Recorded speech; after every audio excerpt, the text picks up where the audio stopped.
Mazmur 27 ayat yang kelima.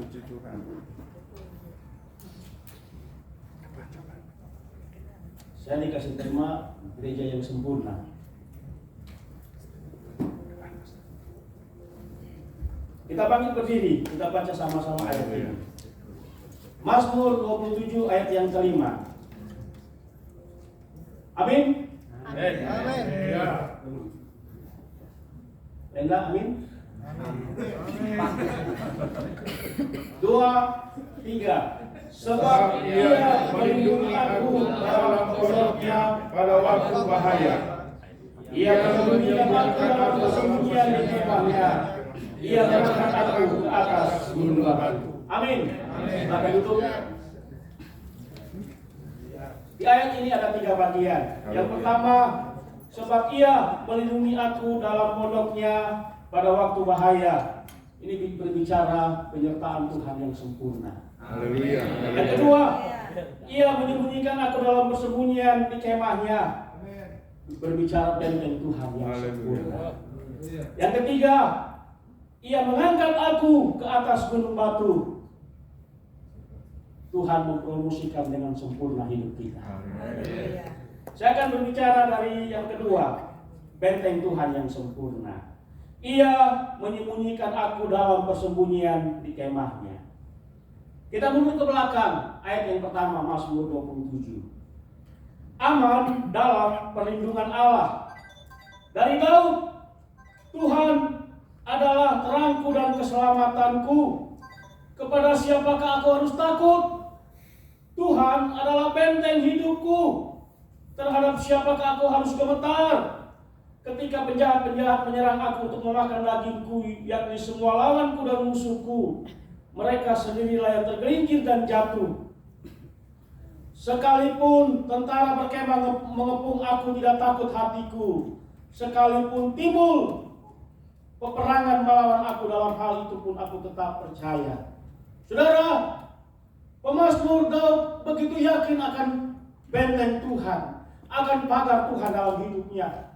Bahkan dia berkata, sekalipun penjahat menyerang aku, sekalipun timbul peperangan melawan aku, sekalipun aku dikepung, sekalipun aku tetap percaya.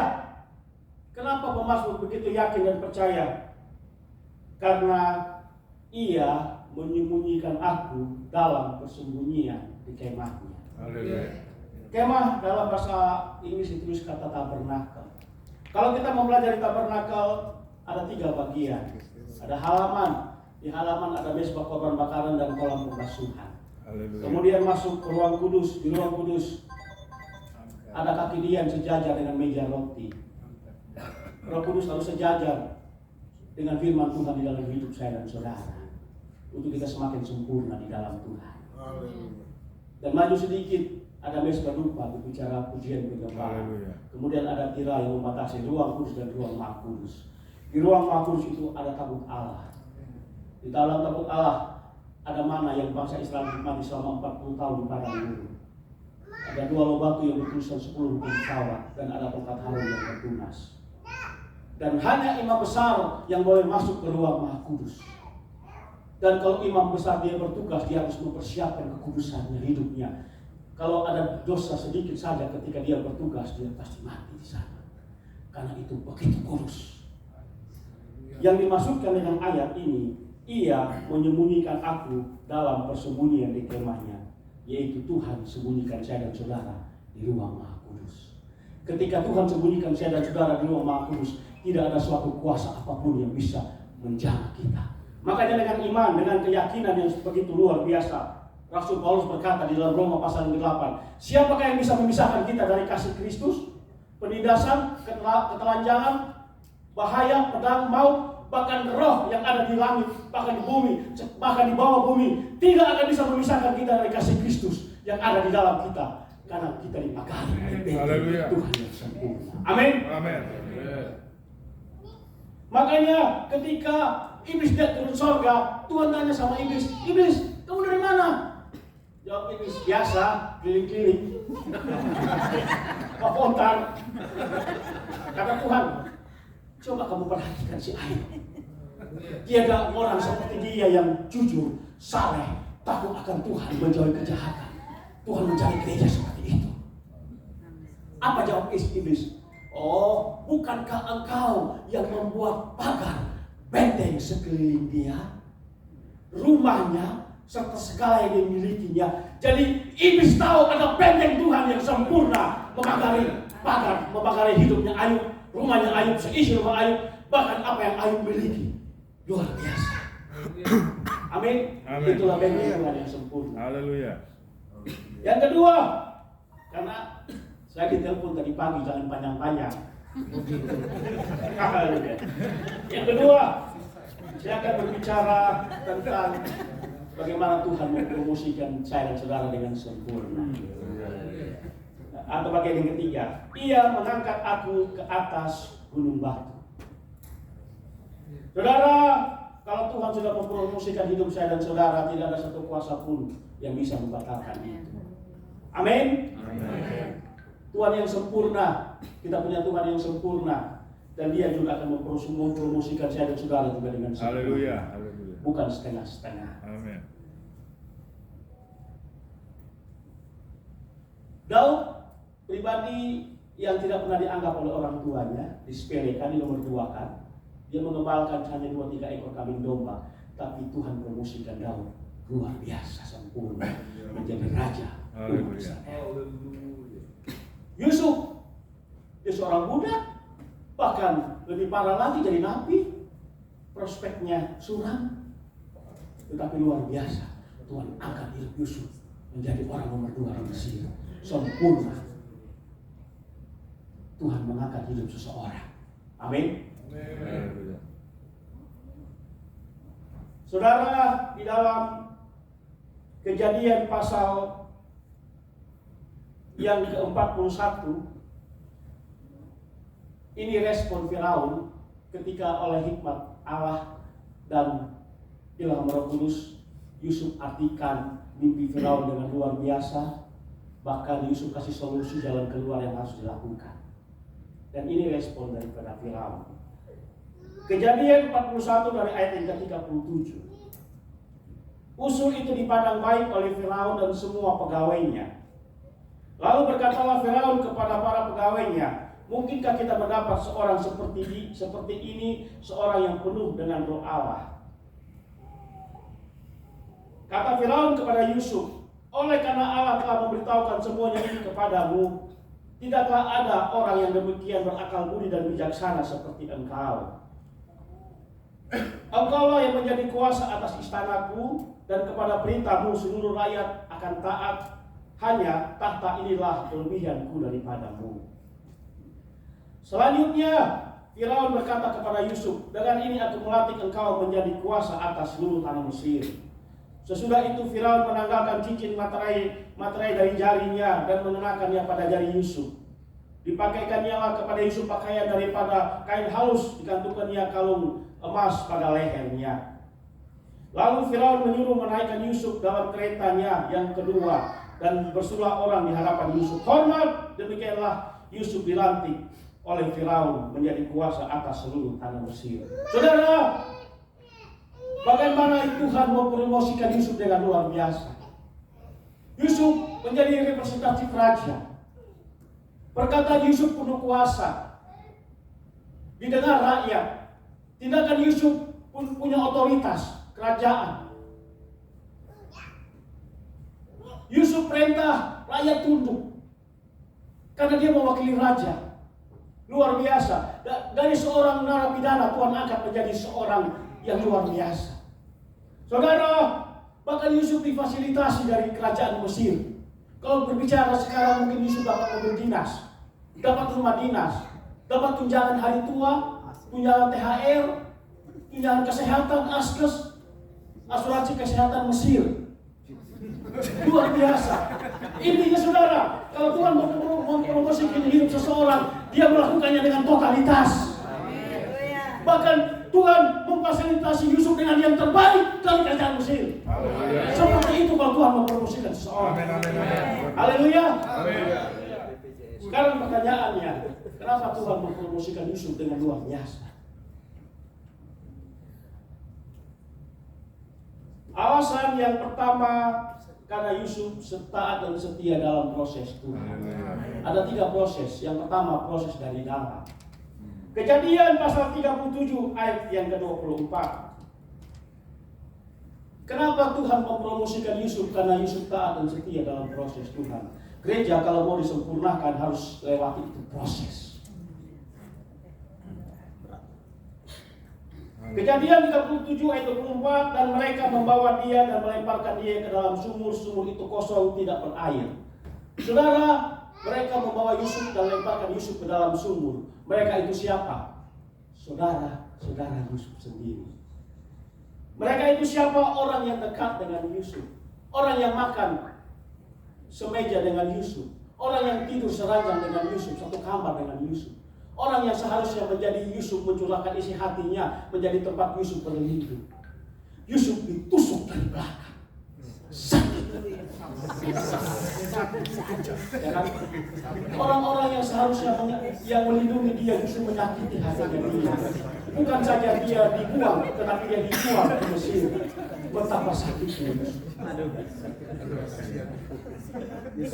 Daud pernah alami perasaan seperti ini. Dalam hati yang hancur, Daud berkata di dalam Mazmur pasal yang ke-55 ayat 13 sampai 15. Kalau musuhku yang mencela aku masih dapat menanggungnya. Kalau pembenciku yang membesarkan diri terhadap aku masih dapat menyembunyikan diri terhadap dia. Tetapi engkau orang kepercayaanku. Kami yang bersama-sama bergaul dengan baik masuk rumah Allah di tengah-tengah keramaian. Saudara, yang paling berpotensi menyakiti hati kita adalah orang-orang yang kita percaya, orang-orang yang kita sayangi, yang kita kasih. Saya bisa menyakiti hati Michael. Saya bisa menyakiti hati Michael. Tetapi orang jauh bisa paling potensi menyakiti hati saya. Yusuf yang terluka, begitu sakit ketika orang-orang dekatnya melukai dia. Itu proses. Amin. Pak Amin juga.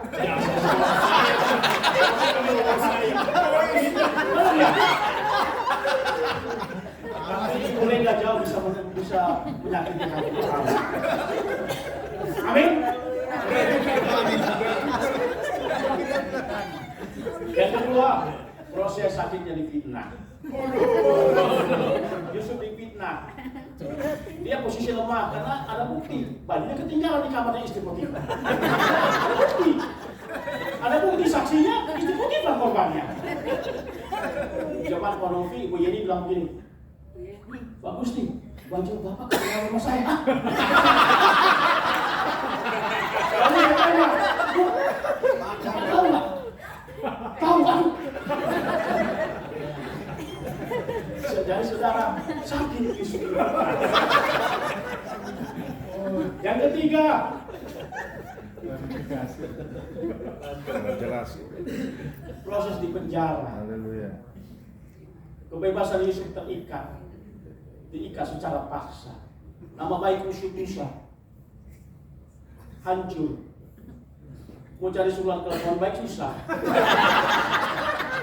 Dia kan mati nabi.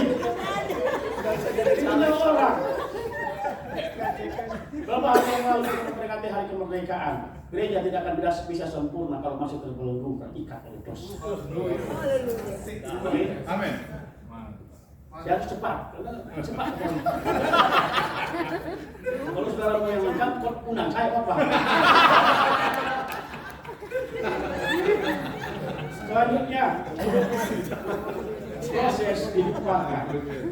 Yusuf, dia pernah berjasa ketika pegawai istana raja, pencampur minuman dan pembuat roti bikin kesalahan masuk penjara. Dalam penjara mereka bermimpi. Oleh ilham Tuhan, oleh hikmat Allah, Yusuf artikan mimpi mereka dengan benar. Yang satu digantung, yang satu kembali ke jabatannya, yaitu pembuat minuman raja. Tapi sayang, Yusuf dilupakan. Kalau saudara dilupakan, jangan sakit hati. Apalagi dilupakan jangan sakit hati. Ada satu cerita, satu tokoh yang dilupakan. Kita lihat di dalam kitab Ester.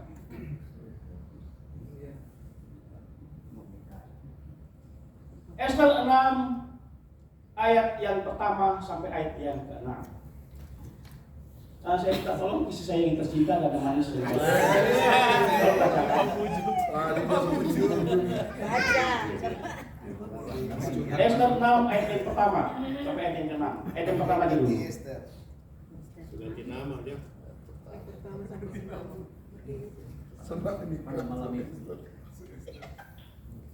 Ester 6 ayat 1. Pada malam itu juga raja tidak dapat tidur, maka bertitalah baginda membawa kitab percatatan sejarah, lalu dibacakan di hadapan raja. Dan di situ didapati suatu catatan tentang Mordekai yang pernah memberitahukan bahwa Bigdan dan Teres sudah dua orang sida-sida raja yang termasuk golongan penjaga pintu telah berikhtiar membunuh Raja Ahasveros. Maka bertanyalah raja, kehormatan dan kebesaran apakah yang dianugerahkan kepada Mordekai oleh sebab perkara itu?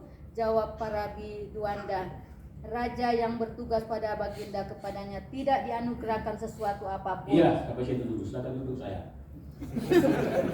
Saudara, malam itu raja nggak bisa tidur. Saya yakin ini nggak kebetulan. Tuhan sudah atur. Kemudian raja ngomong kepada para biudanda yang bertugas, coba ambil kitab sejarah, bacakan, saya mau dengar. Kemudian dibacakanlah itu kitab. Nah, ketika kitab itu dibuka, pas lembaran prestasi Mordekai yang dilupakan. Luar biasa. Kalau prestasi saudara berprestasi, berjasa dilupakan, jangan sakit hati. Haleluya. Karena Tuhan punya waktu dan saat yang tepat untuk membuka lembaran prestasi saudara. Haleluya. Nah, ketika itu dibaca, raja tanya kepada biudanda kerajaan, Mordekai sudah dapat penghargaan belum oleh karena jasanya? Belum, tuanku. Dia terlupakan. Nah, ketika raja sedang bercakap-cakap, tiba-tiba datang Haman. Raja tanya, itu siapa? Kemudian asisten raja bilang, itu Haman. Nah, saudara tahu, Haman ternyata datang ke istana raja dengan tujuan yang luar biasa, jahat. Dia mau menggantung, memulahkan Mordekai. Sebenarnya Mordekai hidupnya tinggal hitungan jam, enggak begitu lama. Ayat yang keempat, maka bertanyalah raja, siapakah itu yang ada di pelataran? Pada waktu itu Haman baru datang di pelataran luar istana raja untuk memberitahukan kepada baginda bahwa ia hendak menyulahkan Mordekai pada tiang yang telah didirikannya untuk dia. Saudara, kenapa Haman mau gantung Mordekai? Kenapa Haman dia begitu sakit hati sama Mordekai? Makanya jangan suka sakit hati. Alasannya, kita mundur sedikit. Ester pasal kelima, ayat yang ke-9. Pada hari itu, keluarlah Haman dengan hati riang dan gembira. Tetapi ketika Haman melihat Mordekai ada di pintu gerbang istana raja, tidak bangkit, tidak bergerak, tidak menghormati dia, maka sangat panaslah hati Haman. Saudara, ketika Haman keluar dari istana raja, dia bersuka cita, hatinya begitu riang gembira. Tetapi sukacita dia langsung sirna, langsung hilang ketika dia lihat Mordekai nggak kasih salam sama dia.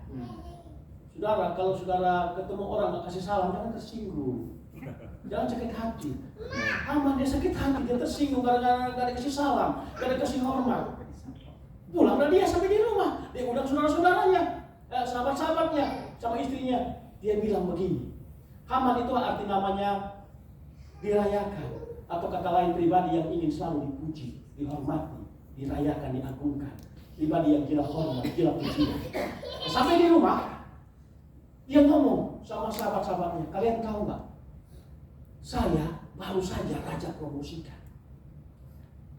Kalian tahu nggak? Saya raja undang makan sama ratu. Tidak ada pejabat tinggi yang lain kecuali saya. Kalian tahu harta saya di mana-mana. Saya ngiring 2 istana, orang kepercayaan raja. Enggak ada yang lain kecuali saya. Itu kata Haman. Makanya gak heran orang seperti ini gila hormat. Kemudian, tetapi itu gak ada apa-apanya kata Haman. Selama saya masih melihat si Mordekai, masa kurang ajar sekali. Saya lewat dia gak hormati saya. Gak tahu siapa saya.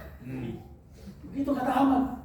Oh, kemudian katalah sahabat-sahabatnya si Haman. Betul itu. Salah si Mordekai.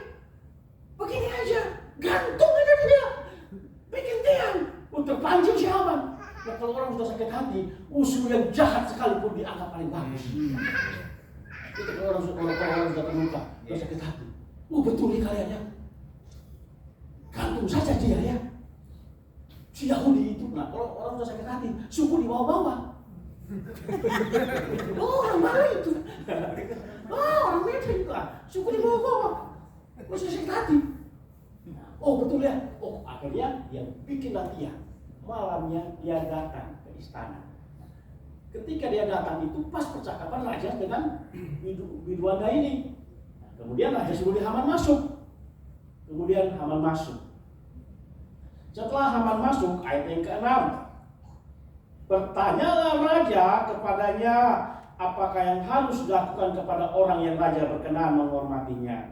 Haman dalam hatinya, siapa lagi raja berkenan kecuali saya. Saya kan paling berjasa. IM gak maju, ya. Gara-gara saya kan IM maju. Orang damai, saya paling banyak nyetor. Baptis, saya juga paling banyak. Saya paling apa? Aman, di sini nggak ada. Di mana-mana banyak. Kemudian Haman kasih kriteria lah. Begini tuanku. Karena kan dia rasa dirinya. Orang itu tuanku harus kenakan pakaian kerajaan. Kenakan kuda kerajaan. Dan yang membawa pakaian itu harus pejabat kerajaan juga dan orang bangsawan, gak sembarangan orang raja. Dan setelah itu orang itu harus diarak keliling kota. Kenapa Haman kasih kriteria itu? Karena dia rasa dirinya sendiri. Itulah kalau orang gila hormat. Kemudian apa kata raja?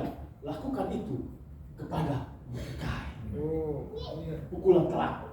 Haman kenal prank.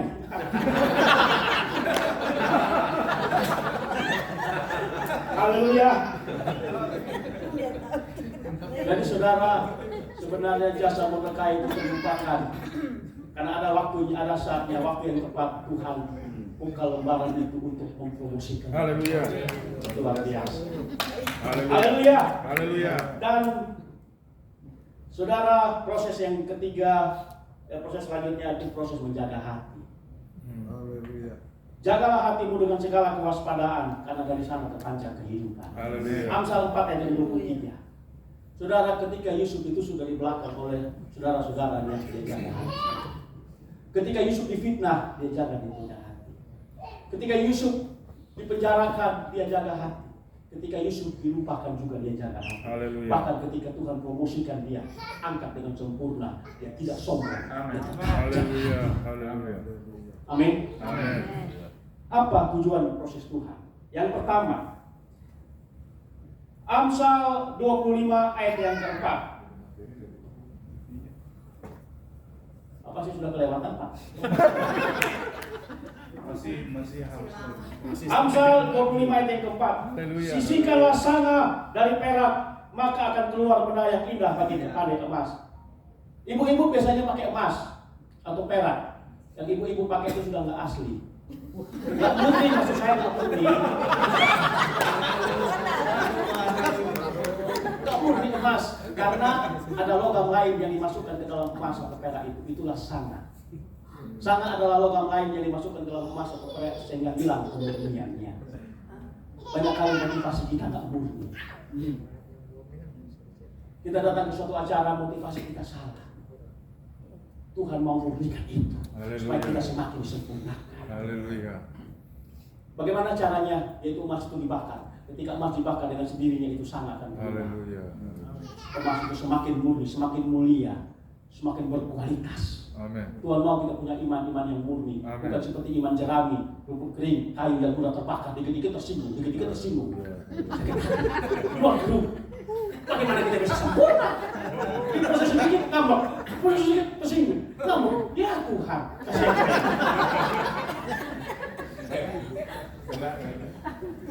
kenapa itu? Yang kedua, Injil Matius pasal Injil Yohanes pasal yang ke-15 ayat 1 dan 2. Akulah pokok anggur yang benar, kamulah ranting-rantingnya.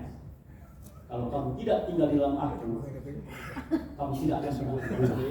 Jadi proses Tuhan menjadikan kita semakin berbuah. Haleluya. Yang ketiga, proses Tuhan besi menajamkan besi, manusia menajamkan sesama. Haleluya. Proses Tuhan membuat kita semakin tajam, Amin. semakin peka Amin. terhadap Tuhan. Amin. Amin. Jadi kesimpulannya, proses Tuhan membuat kita semakin murni. Proses Tuhan membuat kita semakin berbuah dan semakin peka di dalam Tuhan. Haleluya. Sekarang saya akan masuk pada bagian yang pertama. Tadi kan ada 3 bagian.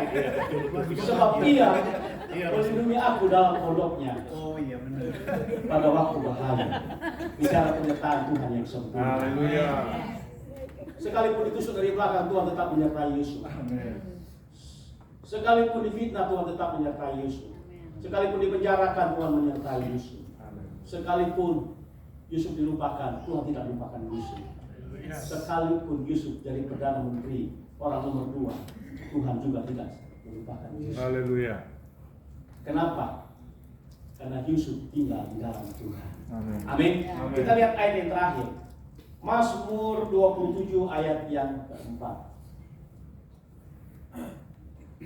Satu hal telah kuminta kepada Tuhan, itulah yang kuingini, diam di rumah Tuhan seumur hidupku. Karena Ruh Yusuf tinggal di dalam Tuhan. Seperti pemazmur Daud, dia begitu cinta akan Tuhan. Orang yang tinggal di dalam Tuhan, dia punya kesaksian. Haleluya. Dengan matanya sendiri dia menyaksikan perbuatan Tuhan yang ajaib, dan dengan mulutnya dia bersaksi tentang karya Tuhan yang sempurna. Haleluya. Saya tutup khotbah saya dalam sebuah artikel. Saya nonton di TikTok ini. TikToknya begini. Ketika minggu penciptaan, ketika Tuhan menciptakan tumbuh-tumbuhan, Tuhan berfirman kepada siapa? Tanah. Tuhan ngomong sama tanah. Biar dari dalam tanah keluar tunas-tunas muda, keluar itu tunas-tunas. Itu tumbuh-tumbuhan. Kemudian ketika Tuhan menciptakan ikan di laut, Tuhan ngomong sama air.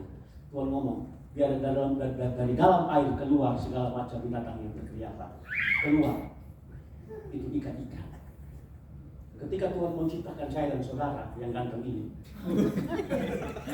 Tuhan ngomong pada dirinya sendiri, baiklah kita menciptakan manusia menurut gambar dan rupa kita. Haleluya. Kesimpulannya begini, saudara. Kalau itu pohon dicabut dari tanah, pasti mati. Kenapa? Karena habitatnya, kehidupannya ada di dalam tanah. Ketika ikan diangkat dari air, pasti mati. Karena kehidupan ikan, habitat ikan ada di dalam air. Begitu pula saya dan saudara, ketika kita putus dari Tuhan, kita tidak akan pernah bisa berbuah. Haleluya. Tidak bisa sempurna. Karena kehidupan saya dan saudara ada di dalam Tuhan. Haleluya. Puji Tuhan, saya kembalikan kepada yang berwajib.